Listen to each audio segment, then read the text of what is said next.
Hello students, today we are going to study not-for-profit organizations and we will do one question of it, and this is an illustration of your book. So those who are having books can open it while studying, and those who are not having the books can see from the video only. So I'll start the question. So this is following is the receipts and payment account of the Indian Youth Association for the year ended 31st March 2014. So एक receipt and payment account आपको given है, ठीक है. Question में receipt and payment account दिया हुआ है. Receipt and payment account as a cash account, cash book. जितने भी पेमेंट्स उस ईयर में हमारे पास आई हैं वो सारी की सारी हम पेमेंट्स हमने की हैं, वो सारी पेमेंट्स हमने क्रेडिट साइड पे लिखी हुई हैं, चाहे वो साल से रिलेटेड है चाहे नहीं है, चाहे वो लास्ट ईयर से रिलेटेड है चाहे वो नेक्स्ट ईयर से रिलेटेड है. All the items, all the payments have been written on the credit side of the receipt and payment account, while all the receipts whether they are concerned with this year or last year or next year, चाहे को भी received हुआ है cash, वो हमने यहाँ पर लिखा है. तो ये हमारा एक रिसिप्ट एंड पेमेंट अकाउंट है. नाउ इसको हम एक बार पढ़ लेते हैं. Salaries 30,000, rent 6,000, printing and stationery 1,500, postage 400, typewriter purchased 4,000, investments 8,000, balance carry down in hand 1,300 and at bank 20,000, and the total is 71,200.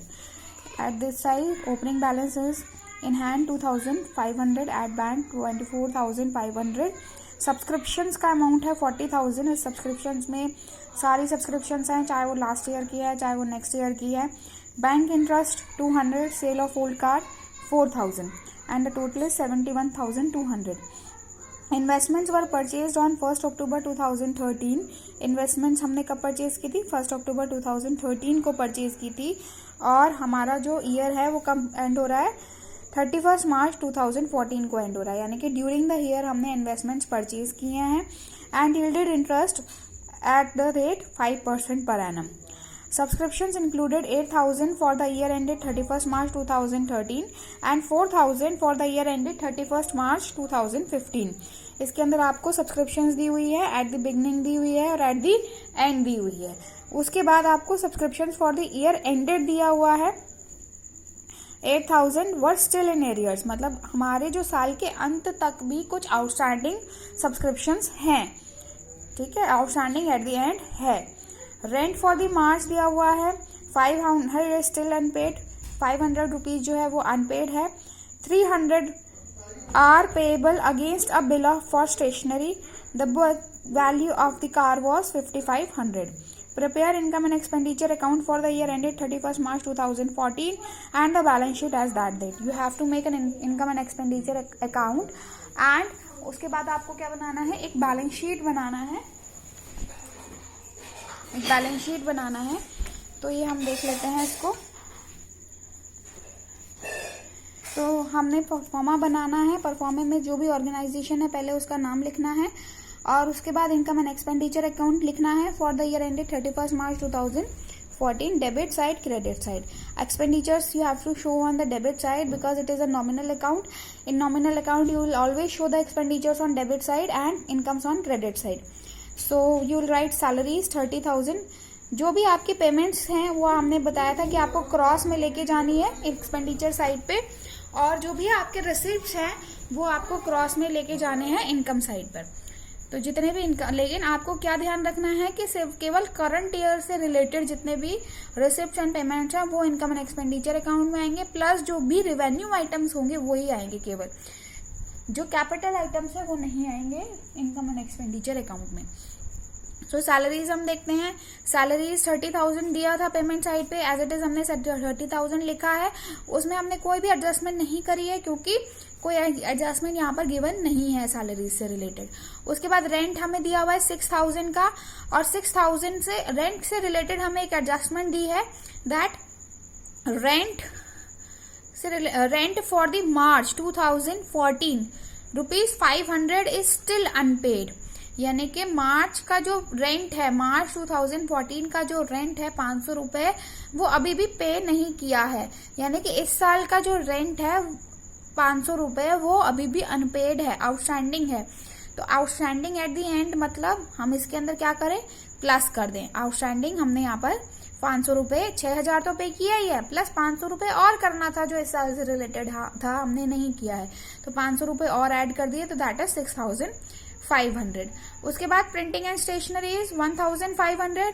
Printing and stationery से एडजस्टमेंट हमें दिया हुआ है that ₹300 are payable against a bill for stationery. So that is outstanding at the end. Again we have to add outstanding stationery, that is 300 rupees. Total is 1800.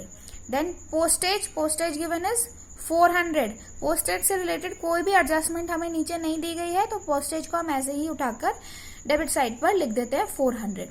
ठीक है। अब ये जो लॉस है, loss on sale of old car, ये हमने कैसे निकाला है? जो हमारी जो सेल ऑफ ओल्ड कार है 4000 में हमने सेल किया है, और हमने परचेज कितने में किया था? जो हमने परचेज किया है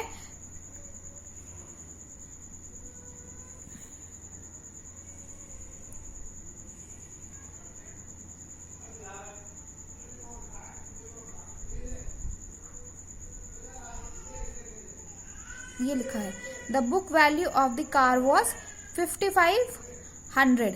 यानी कि हमने बुक वैल्यू दी हुई है उस कार की और उसको सेल कर दिया 4000 रुपीज में, यानी कि हमें उसके ऊपर कुछ लॉस हुआ है। जो लॉस है वो एक्सपेंडिचर साइड पर लिख देना है, और जो प्रॉफिट है वो इनकम साइड पर लिख देना है। तो book value minus the sale price is equal to 1500 का लॉस। तो 1500 का जो लॉस है वो हमारा एक तरीके का एक्सपेंडिचर माना जाएगा। तो to sale on loss on sale of old car हम यहाँ पर लिख देंगे। नाउ कम टू जो हमारा रिसिप्ट साइड है, उसको हमें इनकम में कैसे ट्रांसफर करना है। ओपनिंग बैलेंस नहीं लिखेंगे, सब्सक्रिप्शन आएगा 40,000 का। अब इस सब्सक्रिप्शन में हमें एडजस्टमेंट्स दिए हुए हैं। Subscription included 8000 for the year ended 31 मार्च, यानी कि साल के शुरू में कुछ आउटस्टैंडिंग सब्सक्रिप्शन थी जो कि हमने ऐड करी हुई है इसके अंदर। तो हम क्या करें, इसको माइनस कर दे। साल के शुरू में 31 मार्च 2013, 1 अप्रैल को हमारा ईयर शुरू हुआ, 1 अप्रैल 2013 को हमारा ईयर शुरू हुआ है। 1 अप्रैल को हमारा जब ईयर शुरू हुआ है और उसमें हमें 40,000 रुपए रिसीव हुए हैं, उस 40,000 में से 8,000 रुपए ऐसे हैं जो कि पिछले साल से रिलेटेड है, क्योंकि subscription included ₹8,000 for the year ended 31 मार्च 2013, यानी कि जो हमारा पिछला लास्ट ईयर गया है अकाउंटिंग ईयर, उसके 8,000 रुपए जो है वो इस 40,000 में इंक्लूडेड है, उसको हटाओ यहाँ से। तो 8,000 रुपए हमने यहाँ से माइनस करने हैं।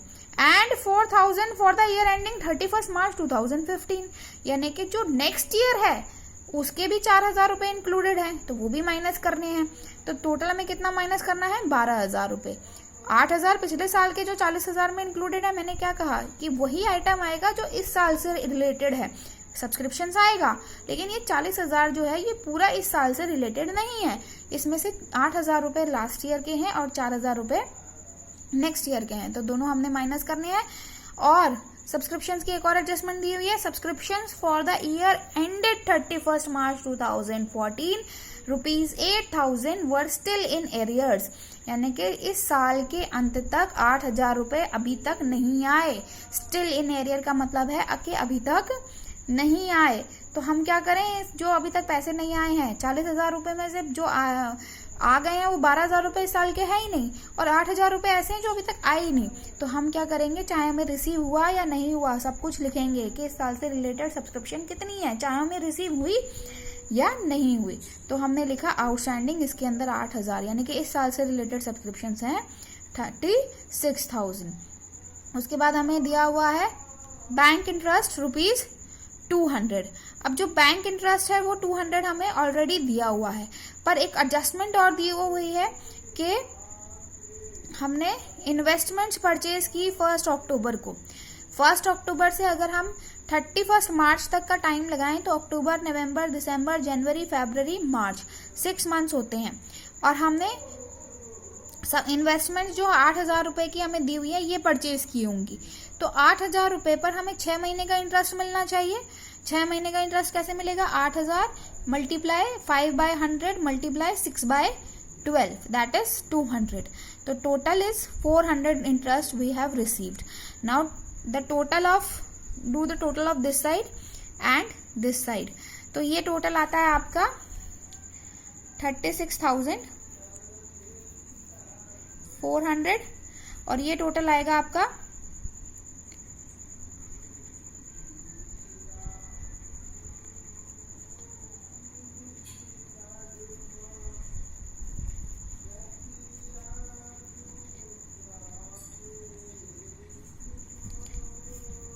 40,200. तो 40,200 बड़ा है 36,400 से.